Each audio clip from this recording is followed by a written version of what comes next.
Everyone, welcome to the beautiful session of English grammar series. और आज है इस सीरीज का डे 2 और हम हमारे रूल्स को कंटिन्यू करेंगे। तो हम लोगों ने अभी तक सब्जेक्ट, वर्ब और ऑब्जेक्ट पढ़ा था और उसमें कैसे आइडेंटिफिकेशन किया जाता है वो भी हमने पहचान लिया था। आज हम आपको पढ़ाने वाले हैं कि वर्ब में एक्शन क्या होता है, स्टेट क्या होता है, हैविंग क्या होता है।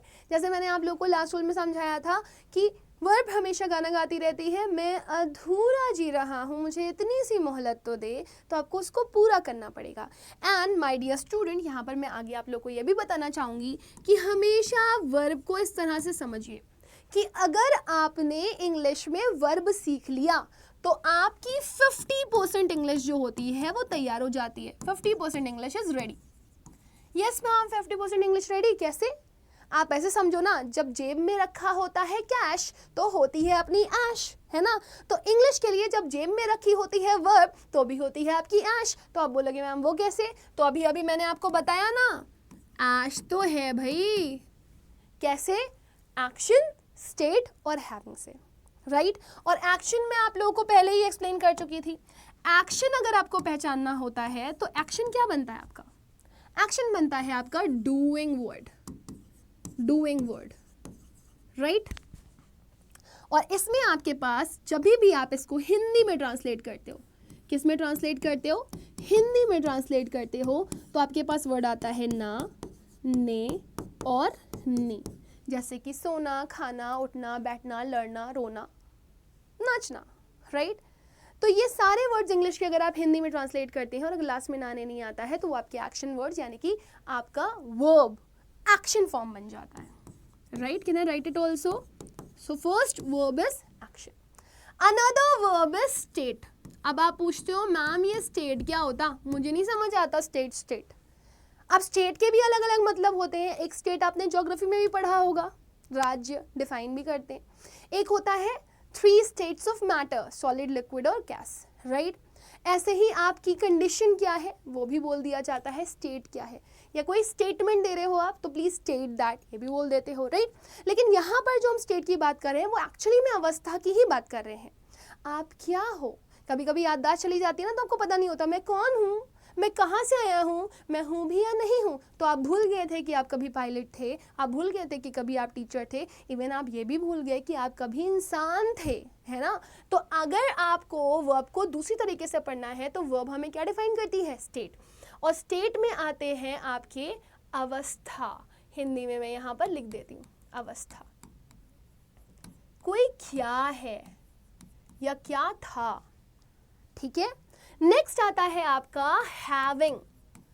हैविंग, वो आपने डायलॉग तो सुना होगा ना, मेरे पास बंगला है, गाड़ी है, दौलत है, शोहरत है, तेरे पास क्या है? तो आप बोलते हो मेरे पास माँ है, आई हैव मदर, राइट।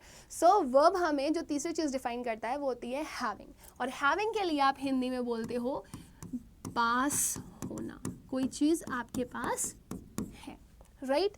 अब इसको आइडेंटिफाई कैसे करोगे वो भी समझ लो। मैं एग्जाम्पल्स के साथ आपको यहाँ पर लिख करके बता देती हूँ।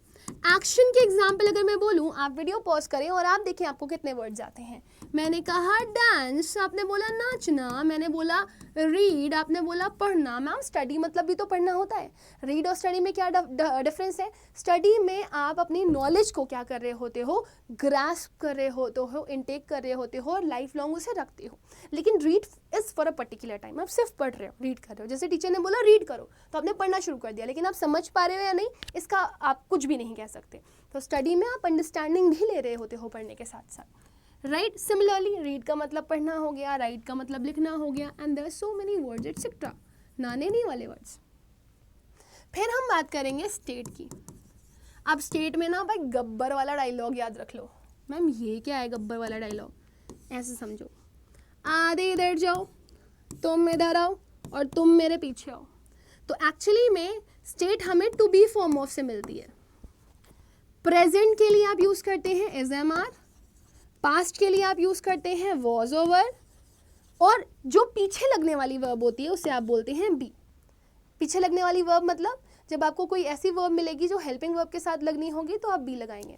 जैसे I will be there, she should be there, I could be there, right. तो देख रहे हो ना, could be, should be, will be, तो बी आ रहा है ना, पीछे लग रहा है ना कुड, शुड, विल के बाद। सो ये पीछे लगती है। सिमिलरली जब आप हैविंग डिफाइन करते हैं तो हैविंग में भी आपके पास to have form of verb आती है, ठीक है ना। अब इसमें ना ऐसे होता है, तुम इधर जाओ, तुम इधर आओ, तो प्रेजेंट में आता है हैज और हैव, राइट, और इधर आ जाता है पास्ट में क्या, हैड, और जो पीछे लगने वाली वर्ब होती है ना एक्चुअली में वो यही होती है, have, should have, could have, would have, right. So always remember this is also really very important. तो ये क्लियर हो गया। अब हम सेंटेंसेस की मदद से आइडेंटिफाई करने की कोशिश करते हैं कि कहाँ पर हमारे पास स्टेट आ रहा है, कहाँ पर हमारे पास एक्शन आ रहा है और कहाँ पर हमारे पास हैविंग आ रहा है। तो मैंने यहाँ पे लिखा सेंटेंस पहला, she writes a story, right. फिर मैंने लिखा शी इज अ राइटर, और अब ये क्योंकि एक राइटर है तो इसे पेन की भी जरूरत पड़ेगी, तो मैंने लिख दिया शी हैज अ पेन, लिख दिया 3 सेंटेंस मैंने। अब जरा आइडेंटिफाई भी कर लेते हैं यहाँ पर क्या क्या क्या बन रहा है। अगर मैं आपसे पूछूं, आप सब्जेक्ट पहले ही पढ़ चुके हैं, तो इस पूरे तीनों के तीनों सेंटेंस में अगर आप सब्जेक्ट ढूंढेंगे तो सब्जेक्ट क्या है आपका, शी। अब वर्ब अगर आप देखेंगे तो आपको बदलती हुई दिखाई देंगी, ये भी वर्ब है, ये भी वर्ब है, ये भी वर्ब है, लेकिन क्योंकि यहाँ पे लिख रहा है शी राइट्स अ स्टोरी, वो स्टोरी लिखती है, तो यहाँ पर अगर आप हिंदी में ट्रांसलेट करेंगे तो आपका डूइंग वर्ड लिखना डिफाइन कर रहा है, ना आ गया ना, तो ये वर्ब हमें क्या बता रही है, एक्शन, राइट। वो एक राइटर है, वो क्या है, वो एक राइटर है। यहाँ पर आप उसका होना डिफाइन कर रहे हो, to be form of verb define कर रहे हो, तो यानी कि आप डिफाइन कर रहे हो कि वो एक्चुअली में क्या है।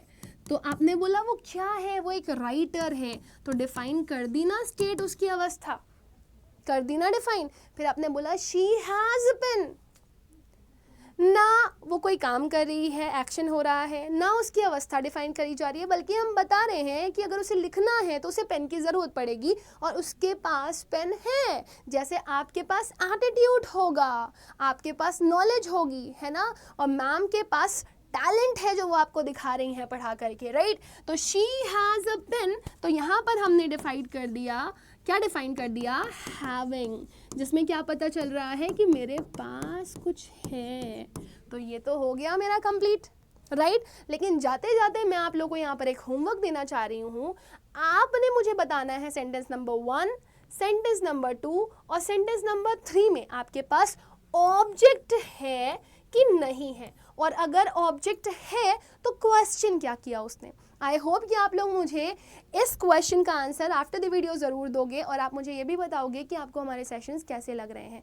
तब तक के लिए हम मिलते हैं अगले सेशन में, बाय बाय।